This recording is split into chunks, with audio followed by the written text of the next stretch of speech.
சந்தன மரம் வளர்க்கலாமா வேண்டாமா? சந்தன மரம் வளர்த்தா ஒரு ஏக்கராக்கு எவ்வளவு லாபம் கிடைக்கும்? இது மாதிரி சந்தேகம் விவசாயிகள் நிறைய இருக்குது. அதை பற்றி ஒரு சிறிய தொகுப்பு தான் இது. இது ஒரு தோராயமான கணக்கு தான். ஆனால் நீங்கள் வளர்த்துற விதத்தை பொறுத்து, அந்த மரத்தோட குவாலிட்டி பொறுத்து வர்ற வருமானங்கள் வேறுபடு. நீங்கள் சந்தன மரத்தை பொறுத்த வரைக்கும் ஒரு ஏக்கராவுக்கு 400 கன்று நடவு செய்யலாம். அது எப்போவுமே சந்தன மரம் மண்ணில் இருக்கிற சத்தை தானாக அதுக்கு எடுத்துக்க தெரியாது. அதனால் ஒவ்வொரு மரத்தை ஒட்டி ஏதாவது ஒரு துணை செடி நடணும். சின்ன செடியாக இருக்கும்போது பொன்னாங்கண்ணி கீரை நடுவாங்க. பெருசாகும்போது அதுக்கு அவங்களே சஜஸ்ட் பண்ணுவாங்க, இந்த துணை செடிகள் நடுங்க அப்படின்னு. அப்போ தான் அந்த துணை செடியோட வேர்லேருந்து அந்த சந்தன மரம் சத்துக்களை எடுத்துக்க. பொதுவாக சந்தன மரம் ஒரு 15லேருந்து 20 ஆண்டுகள் ஆகும் அது முதிர்ச்சி அடைய இருக்குது. நீங்கள் அதுக்கு முன்னாடி வெட்டினீங்கன்னா அதில் வைரம் கம்மியாக இருக்கிறனால வேலையே கிடைக்காது. அதில் எப்போவுமே சந்தன மரம் வளர்த்துறவங்க குறைந்தபட்சம் 15 ஆண்டுகளும் அதிகபட்சம் 20லேருந்து 25 ஆண்டுகள் வளர்த்தினா அதோட முழுமையான பலனை நீங்கள் அறுவடை செய்ய முடியும். நீங்கள் சந்தன மரத்தை நடவு செஞ்சதுக்கப்புறம் உங்கள் கிராம நிர்வாக அலுவலர்கிட்ட போய் உங்கள் இடத்தோட அடங்கலில் நான் இத்தனை மரம் நடவு செஞ்சுக்கிற அடங்கல் ஏற்றிடணும். நீங்கள் இடையில மரம் பட்டு போச்சுன்னா அவங்கள்ட்ட அப்ளை பண்ணி அவங்க பார்த்துட்டு அதை அடங்கலில் கழிச்சிருவாங்க. இப்படியே நீங்கள் 15 வருஷம் 20 வருஷம் வளர்த்ததுக்கப்புறம் நீங்கள் மரத்தை வெட்டணும் முடிவு பண்ணால் திரும்ப விஏஓ கிட்ட போய் கிராம நிர்வாக அலுவலர்கிட்ட போய் உங்கள் அடங்கலில் தோட்டத்தை மரத்துக்கு அடங்கல் வாங்கிட்டு அதை போய் நீங்கள் வனத்தூரில் விண்ணப்பிக்கணும். விண்ணப்பிக்கிறதுக்கு நேரில் போகணும் அவசியம் இல்லை. அவங்க வெப்சைட் வச்சுக்கிறாங்க. அதில் போய் நீங்கள் உங்கள் லேண்டு டீட்டெயிலில் உங்களோட டீட்டெயிலில் மொபைல் நம்பர்லாம் கொடுத்து விண்ணப்பிக்கணும்.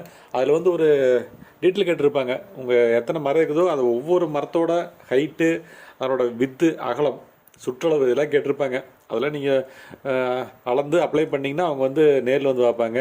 நேரில் மரத்தை பார்த்துட்டு அவங்க இப்போ வீடியோவில் இருக்கிற மாதிரி தான் அந்த மரத்தை துளையிட்டு பார்ப்பாங்க.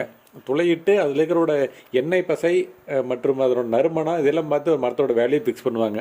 நீங்கள் ஒரு 15 வருஷத்துக்கு மேலே வளர்த்துன மரத்தை தான் எண்ணெய் பசை அதிகமாக இருக்குது, நறுமணம் அதிகமாக இருக்குது. அதுக்கு தான் நீங்கள் ஒரு நல்ல வேல்யூ கிடைக்கும். முன்னாடியே வெட்டினீங்கன்னா இளமரமாக போயிடும்.